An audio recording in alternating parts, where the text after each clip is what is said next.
අයිබෝවන් කියලා පිළිගන්නවා ගැජට් වෙඩ්ඩා YouTube නාලිකාවත් එක්ක සම්බන්ධ වෙලා ඉන්න ඔයගොල්ලෝ සියලු දෙනාම. අද වීඩියෝ එකෙන් අපි ඔයගොල්ලන්ට කියා දෙන්න යන්නේ මෙන්න මේ වගේ පවර් බැංක් එකක් ඇතුලේ තියෙන බැටරිය සවුත් වුණාම කිසිම වියදමක් නැතුව අපි කොහොමද ගෙදරදීම මේකට බැටරියක් සම්බන්ධ කරගන්නේ කියලා. ඔයගොල්ලෝ දන්නවා මේ වගේ පවර් බැංක් එකක් ඇතුලේ ඉන්නේ මෙන්න මේ වගේ බැටරි කෑලි දෙකක්. මේ වගේ බැටරි කෑලි දෙකක් වෙළඳපොලෙන් මිලදී ගන්න ගියොත් ඔයගොල්ලන්ට ලොකු මුදලක් වැය කරන්න වෙනවා. හැබැයි ඔයගොල්ලන්ට තව ලේසි ක්‍රමයක් තියෙනවා. ඒ තමයි පරණ ලැප්ටොප් එක බැටරි එක ඇතුලේ තියෙන බැටරි කෑලි ටික මේකට සම්බන්ධ කරගන්න එක. අන්න ඒක තමයි අද අපි ඔයගොල්ලන්ට කියා දෙන්න යන්නේ. පරණ ලැප්ටොප් එක තියෙන බැටරි කෑලි ටික කොහොමද මේකට සම්බන්ධ කරගන්නේ කියලා. තාමත් අපේ YouTube නාලිකාව subscribe කරලා නැත්නම් දැම්ම subscribe කරලා අපි වීඩියෝ එකක් දාපු ගමන් බලන්න bell icon එකත් click කරලා තියාගන්න කියලා මතක් කරනවා. මේ තියෙන්නේ අද අපි හදන්න යන power bank එක. අපි මුලින්ම මේක ගලවගෙන බලමු මේක ඇතුලේ තියෙන බැටරියට මොකද්ද වෙලා තියෙන්නේ කියලා.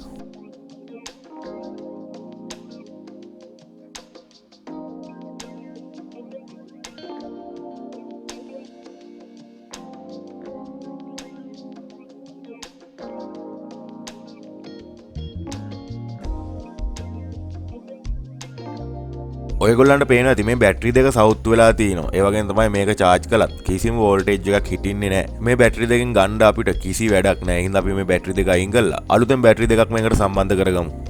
ඔයගොල්ලෝ ඉස්සෙල්ලා දැක්කා වගේ බැටරි දෙකක් වෙළඳපොලෙන් මිලදී ගන්න ගියොත් සෑහෙන්න ලොකු මුදලක් ඔයගොල්ලන්ට වැය කරන්න වෙනවා. ඔයගොල්ලන්ට කිසිම මුදලක් නැතුව මේක කරගන්න පුළුවන් එකම ක්‍රමයයි තියෙන්නේ. ඒ තමයි ලැප්ටොප් එකකින් අයින් කරපු පරණ බැටරියක් හොයාගෙන මෙන්න මේ විදිහට අපි මුලින්ම මේ බැටරිය ගලව ගන්න ඕනේ. ලැප්ටොප් එක පරණ බැටරියක් අපි මේ විදිහට ගලව ගත්තාම ඕගොල්ලන්ට බලා ගන්න පුළුවන් මේක ඇතුලේ 18650 ලිතියම් බැටරි කෑලි 6ක් තියෙනවා. ඒ වගේම තමයි බෙලක් බැටරි වල බැටරි 8 10 වගේ එනේවත් තියෙනවා. ඔයගොල්ලන්ට පේනවා ඇති මේකේ බැටරි දෙක ගානේ තමයි සීරියස් කරලා තියෙන්නේ. අපි මේ බැටරි දෙක ගානේ ගලවලා අයින් කරගන්න ඕන මේකෙන්.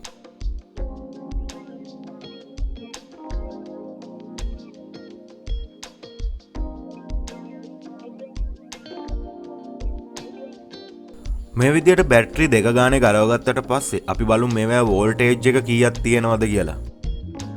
මේ බැටරි කෑලි දෙකේ නම් අපිට ලොකු වෝල්ටේජ් එකක් බලා ගන්න හම්බෙන්නේ නැහැ. 0.18ක වෝල්ටේජ් එකක් තමයි තියෙන්නේ. මේ බැටරි කෑලි දෙකේ නම් 3.50ක වෝල්ටේජ් එකක් අපිට බලා ගන්න පුළුවන්. ඒ කියන්නේ මේ බැටරි කෑලි දෙක නම් හොඳයි. මේ බැටරියත් අවුලක් නැහැ 3.37ක වෝල්ටේජ් එකක් තියෙනවා. ඒ කියන්නේ බැටරි කෑලි දෙකත් හොඳයි. මෙන්න මේක තමයි පොඩි අවුලක් තිබ්බේ. වෝල්ටේජ් එකක් පෙන්නුවේ නැහැ 0.18ක වගේ වෝල්ටේජ් එකක් පෙන්නුවේ. අපි මේ බැටරි කෑලි දෙක මුලින්ම charge කරලා බලමු මේක charge වෙනවද කියලා. මේ තියෙන්නේ lithium battery charging module circuit එකක්. කලින් වීඩියෝස් වලත් මේ ගැන අපි කතා කරපු හින්දා මේ වීඩියෝ එකෙන් මේක ගැන කතා කරන්න ඕනේ නැහනේ. මේකේ ධන ඍණ වයර් දෙක බැටරියට මම මේ විදිහට සම්බන්ධ කරගන්නවා.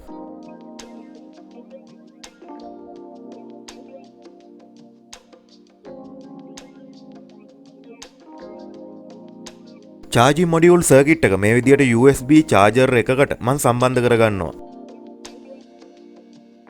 ටික වෙලාවක් තිබ්බා මම මේක charge වෙන්න. අපි දැන් බලමු මේක charge වෙලාද කියලා. වෝල්ටේජ් එක 4කට කිට්ටු වෙන්න අපිට මේ බැටරියෙන් පෙන්වනවා. ඒ කියන්නේ මේ බැටරිය හොඳ බැටරියක්. එතකොට කොහොමද අපි මේ බැටරි එක charging එක හිටිනවද නැද්ද කියලා බලාගන්නේ? අපි මේ විදිහට මල්ටිමීටරේ නොබ් දෙක බැටරියට ඇල්ලුවාම පෙන්වන වෝල්ටේජ් එක අඩු වෙලා යනවා නම් එතකොට තමයි charging එක හිටින්නේ නැහැ කියලා කියන්නේ. අපි බලමු දැන් බැටරි ටික කොහොමද සම්බන්ධ කරගන්නේ කියලා. ඒකට මුලින්ම බැටරි වල ධන අග්‍ර ටික එක ලයින් එකකට මෙන්න මේ විදිහට එකතු කරගන්න ඕනේ.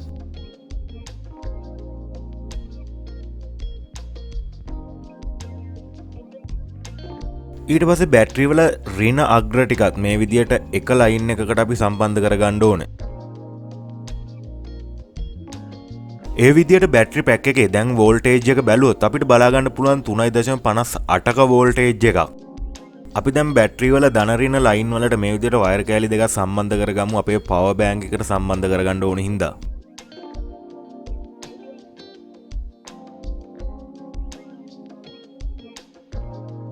මේ තියෙන පවර් බැංක් එකේ කේසින් එක. මේ කේසින් එකට අපි හදාගත්ත බැටරි පැක් එක දැන් සම්බන්ධ කරගමු. පේනවනේ ඔයගොල්ලන්ට අපි හදාගත්ත බැටරි පැක් එකේ ගානටමයි මේ කේසින් එක තියෙන්නේ. ඉතින් පරිස්සමෙන් මෙන්න මේ විදිහට සම්බන්ධ කරගන්න ඕනේ. පවර් බෑන්ක් එකක් නැති කෙනෙක්ට ඔයගොල්ලන්ට පුළුවන් මේ කේසින් එකයි සර්කිට් එකයි වෙනම මිලදී අරගෙන මේ බැටරි පැක් එක හදලා මේකට සම්බන්ධ කරගන්නත්.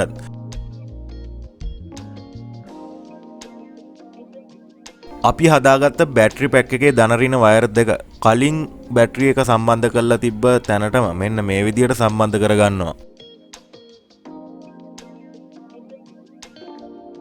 අපි බලමු දැන් මේක වැඩ කරනවද කියලා. ඔයගොල්ලන්ට පේනවා ඇති බැටරි ලයිෆ් එක 100%යි කියලා පෙන්නනවා. අපි දැන් තිබුණ විදියට මේක ඉතුරු කේසින් ටික සම්බන්ධ කරගමු.